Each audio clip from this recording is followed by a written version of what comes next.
I'm Kevin O'Hara for alcoholmastery.com, and today I just wanted to talk a bit about what does change involve.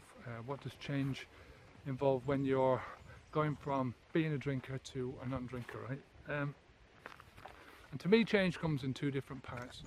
The first part is the immediate change that you have to make, those immediate changes that you have to make in order to get yourself across that starting line, right? So in order to go from where you are now, being a drinker, to being a non-drinker, to actually going, well, this is my first day without drink, this is my second day without drink, this is my third day without drink. It's those short-term changes. And the second part of the change that you have to do is to change the long-term view of yourself, right? How you look at yourself, how you label yourself, what it is that you think who you are, who do you think you are? We all have at the core of ourselves, we've got this identity, right? That is the center of everything that we do, right? And it's that identity that you've got to change. You've also, as a third part, you've got to change sort of all the parts of your life, all the parts of your lifestyle that used to be involved with alcohol and used to surround alcohol, that core of alcohol again at the center of all this behavior. You have to now change that so that these things are, when you take alcohol out of your life, I've spoken about this a few times, that the alcohol leaves a behavioral vacuum, right? And you can't have a behavioral vacuum, it's just impossible to have that. So once you take the alcohol out, the parts of your life that are left, you've got to fill them. So what are you going to fill those with? That's the second part of the change, is deciding, hopefully in advance of doing anything else, what's going to replace the alcohol, right? So most of your life is filled up with behavioral sequences, right? Habits, things that you get up in the morning, you do a certain thing, then you do another thing, then you do another, and you follow these sort of sequences throughout your day, right?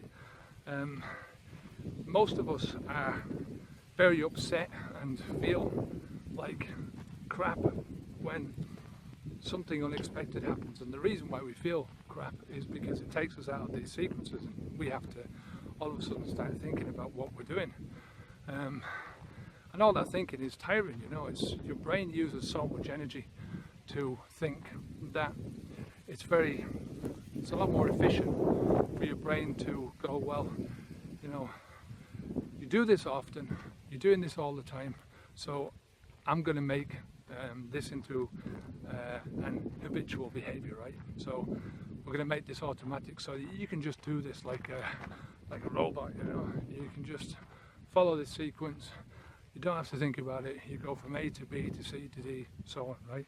This happens throughout your day, throughout your life, and most of the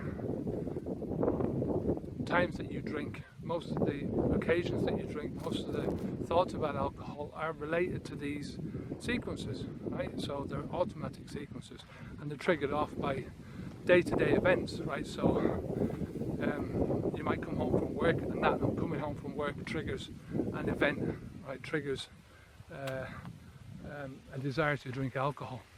Now, most of these day-to-day triggers, because they happen so frequently in your life, right? These are going to disappear. These are going to not disappear, but they're going to change very rapidly, because you do them every day. So you come home from work every single day, and that same trigger is going to kick off every day, and it's not going to be reciprocated by an action. So the trigger will fire off, but you don't take the drink, right? So that means that every time you don't take the drink, the trigger weakens, it gets weakened. So after 30 days of this, you'll start to notice the difference. The triggers won't be firing off as strongly. After 60 days, which they say, some habits between 18, I think, and 254 days, that's when they reckon the behavioral plateau is, right? So it's very difficult at the beginning to get up onto this top of this bell curve, but then once you get up the top, it's like it goes up really slowly, and it's an upward curve for the first 3 or 4 weeks, and then once you get up to the top, it sort of levels out and then starts eventually to go down. So it could be 254 days. This is only, speculation. They've gone through a lot of research and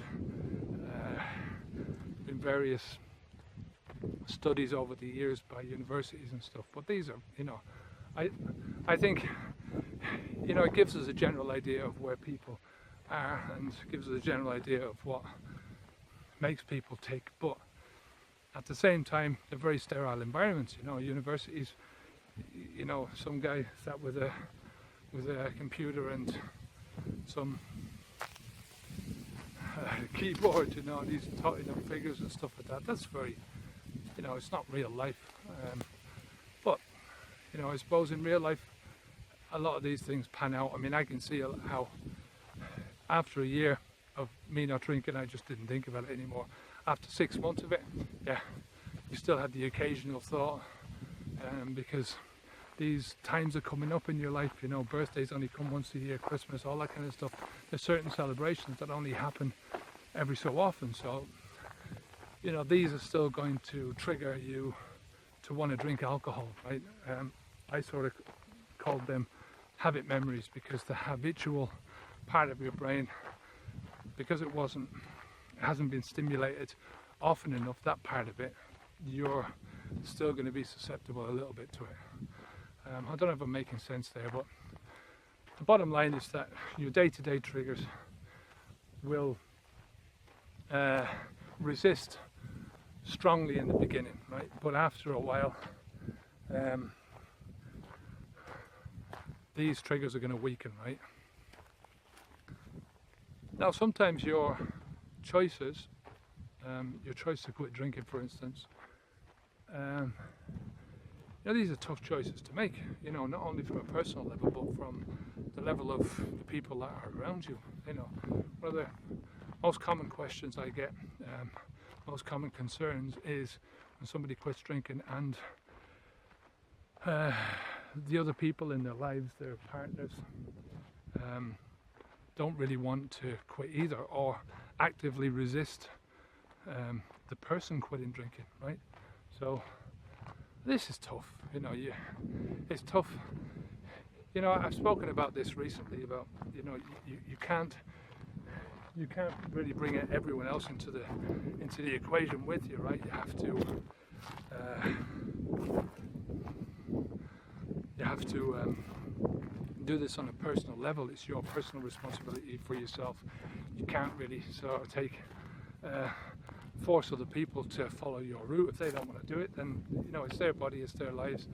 They can do what they want, but you're also affecting other people's sort of picture, if you want. What they think about life and how they envision you as part of their lives. This has all of a sudden been altered, and I said earlier, we want to do most of the things in life on automatic pilot. We want to have behavioural habits and routines and sequences that we follow, because this is the easiest way to live. It's the most efficient way for our brains to deduct and to perform tasks on the tasks that we perform on a regular basis. So when we do something new in our lives and we start changing things in our lives, it makes us sort of have to think about things, and that thinking is tiring, it's taxing on our brains, it's taxing on your body, because it's all linked together. And it's the same with other people, and that, so if that's going to cause a bit of conflict, but you have to ride through that conflict. And if you prepare in advance and you prepare yourself, you should be preparing other people as well, and talk to the people that are closest to you and get them to see that this change is happening. The change is necessary. Like I say, you don't have to tell people that you're quitting drinking, right? You don't have to focus your energy on that. What you focus on other people around you are also going to focus on that. So if you tell people, well, I'm stopping drinking alcohol, guess what? They're going to focus on exactly the alcohol. Not only the alcohol, but you as the alcoholic. And that's one of our biggest problems, We look at alcohol as being this isolated part of our lives that has to disappear, and it's bullshit, It's not just the fucking alcohol, it's the whole lifestyle that supports that alcohol, right? There is a framework.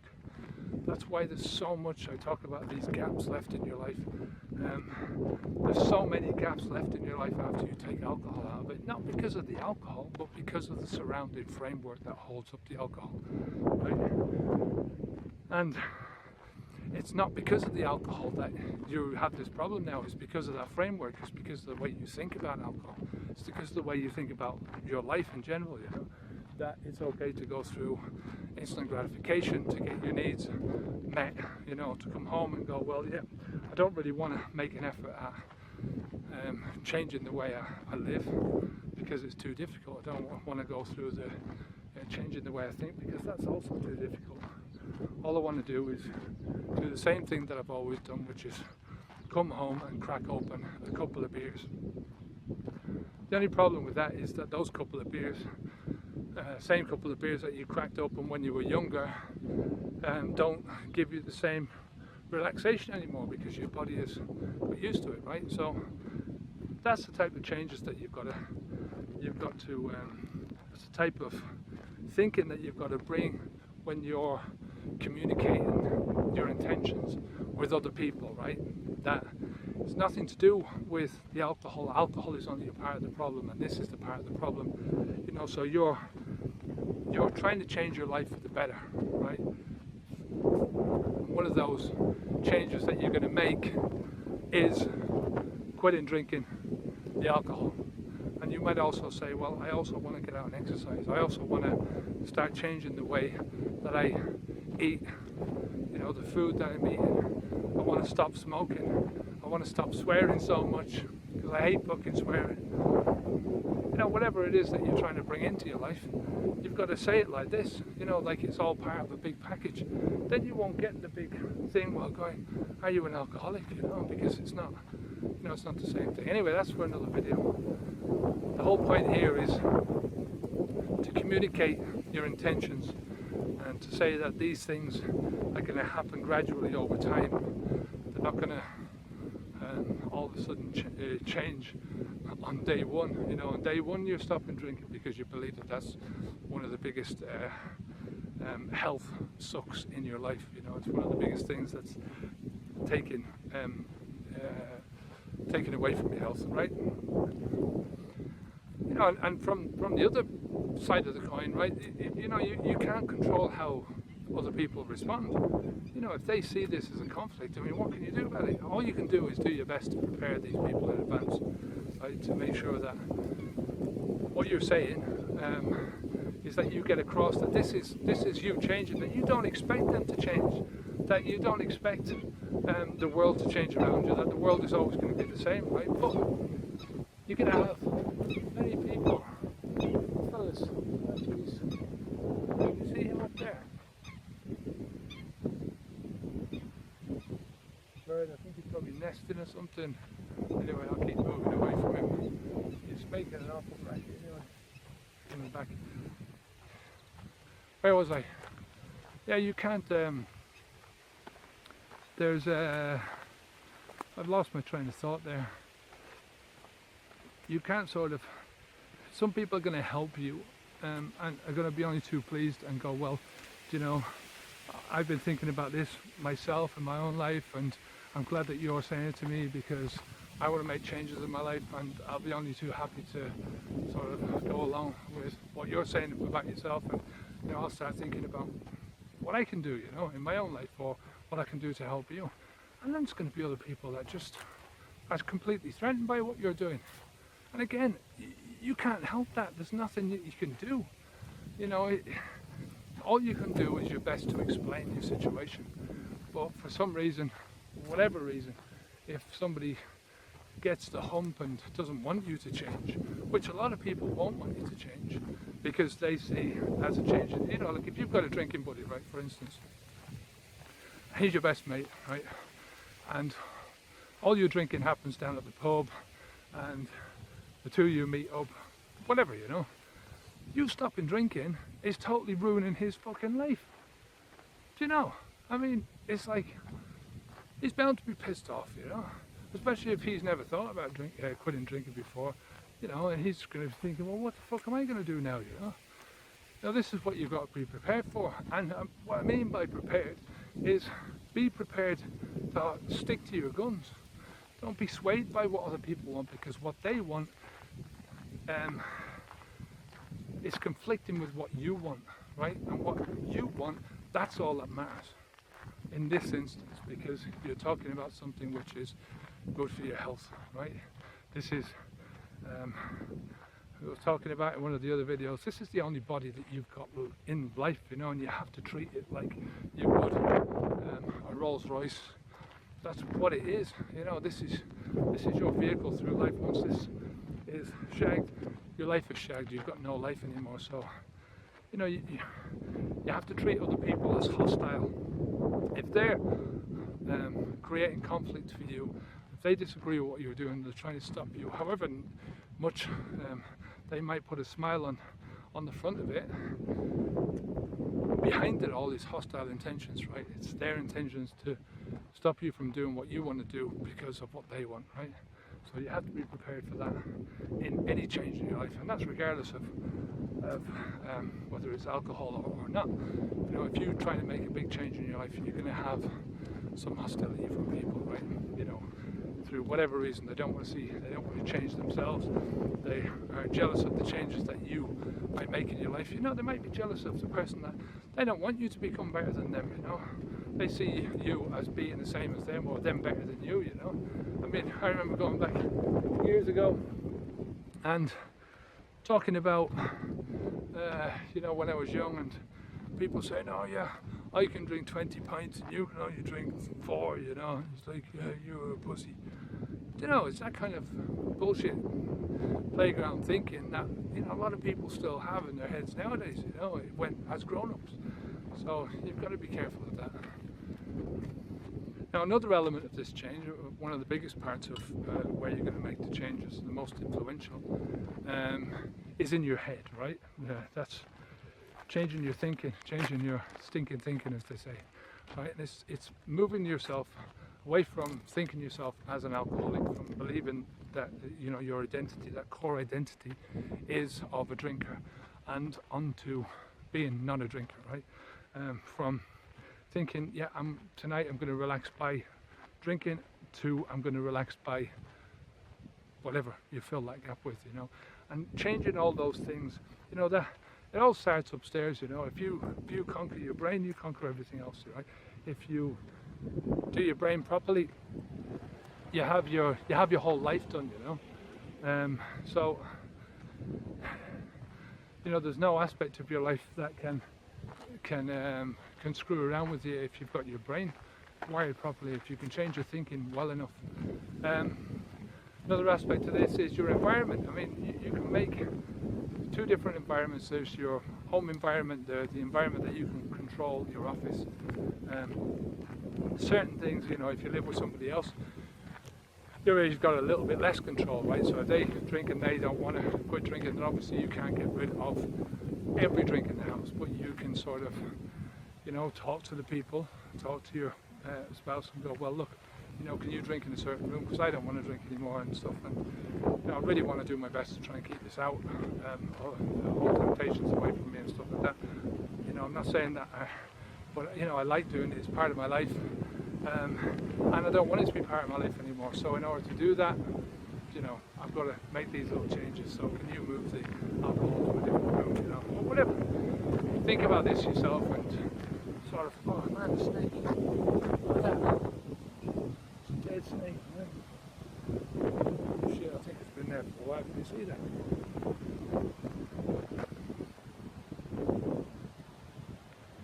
Jeez, that's the first time I've seen a snake like that. don't know what to do now. I'm going to try and I'll get it on the way back. See if we're moving it off the road. Yeah, well, I'm going to pause this video. Move this.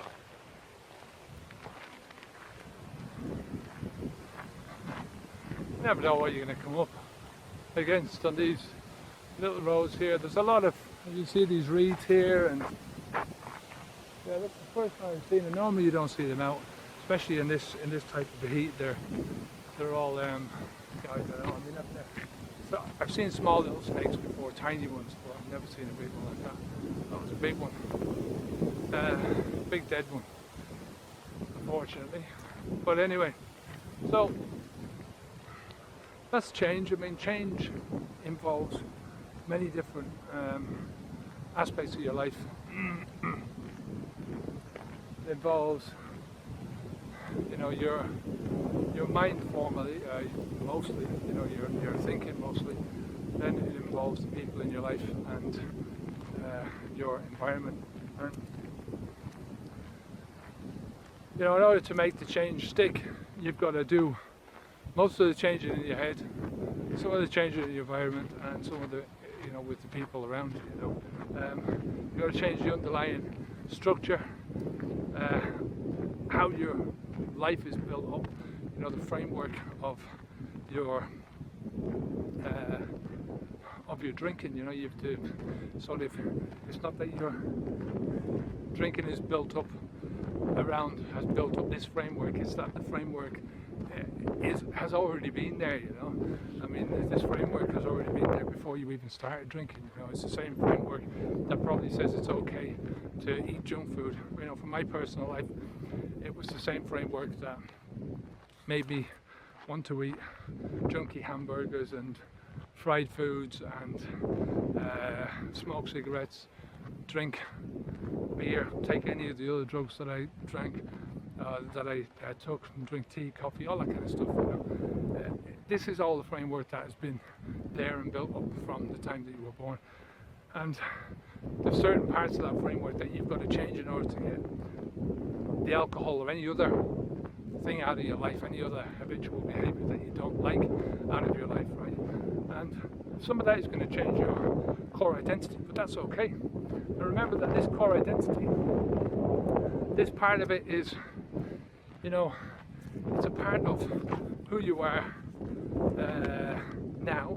You've got a core identity now, and that core identity is not going to change overnight, right? It's not going to just one minute you're there and then the next minute you know, you get up and you stop drinking and all of a sudden your core identity changes. That's not the way it works.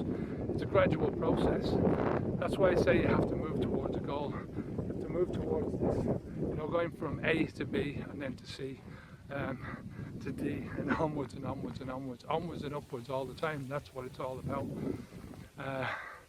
You know, and it is that process, it's the journey that makes the difference, and it's the journey that is going to change that core identity. You know, you'll wake up one day and you'll realise that you're just not a drinker anymore, you don't think like a drinker anymore, and that's just not you. So that's what I want for everybody who's listening to this, is just to have that feeling, because it's such a great feeling, such a free, giving freedom thinking.